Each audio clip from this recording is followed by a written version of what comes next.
it anyway, for they sometimes saw the star shining on his forehead when he came back from one of the long walks he would take alone, now and then in the evening, or when he returned from a long journey.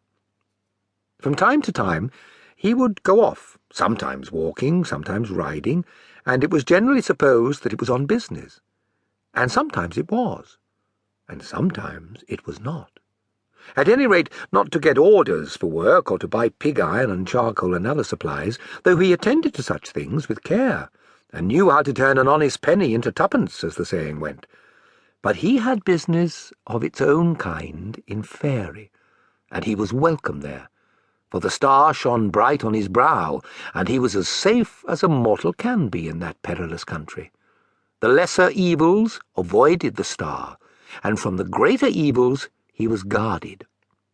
For that he was grateful, for he soon became wise and understood that the marvels of Faery cannot be approached without danger, and that many of the evils cannot be challenged without weapons of power too great for any mortal to wield.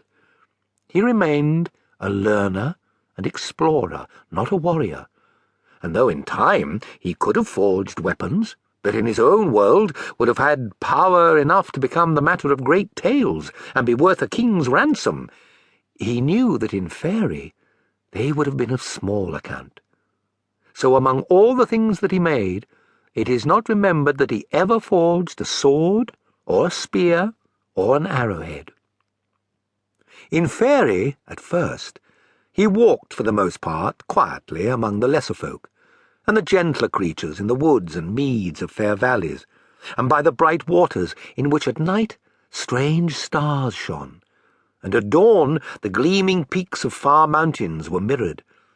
Some of his briefer visits he spent looking only at one tree or one flower, but later, in longer journeys, he had seen things of both beauty and terror that he could not clearly remember, nor report to his friends, though he knew that they dwelt deep in his heart. But some things he did not forget, and they remained in his mind as wonders and mysteries that he often recalled. When he first began to walk far without a guide, he thought he would discover the further bounds of the land. But great mountains rose before him, and going by long ways round about them, he came at last to a desolate shore. He stood beside the sea of windless storm, where the blue waves, like snow-clad hills, roll silently out of unlight, to the long strand bearing the white ships that return from battles, on the dark marches of which men know nothing. He saw a great ship cast high upon the land, and the waters fell back in foam without a sound. The elven mariners were tall and terrible. Their swords shone and their spears glinted, and a piercing light was in their eyes. Suddenly they lifted up their voices in a song of triumph, and his heart was shaken with fear, and he fell upon his face, and they passed over him and went away into the echoing hills. Afterwards he went no more to that strand, believing that he was in an island realm beleaguered by the sea, and he turned his mind towards the mountains, desiring to come to the heart of the kingdom. Once in these wanderings he was overtaken by a grey mist, and strayed long at a loss, until the mist rolled away, and he found that he was in a wide plain.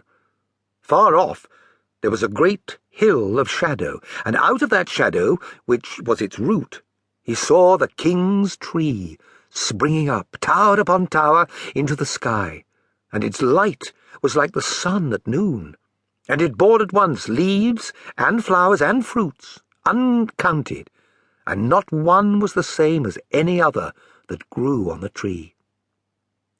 He never saw that tree again, though he often sought for it. On one such journey, climbing into the outer mountains, he came to a deep dale among them, and at its bottom lay a lake, calm and unruffled, though a breeze stirred the woods that surrounded it. In that dale the light was like a red sunset, but the light came up from the lake.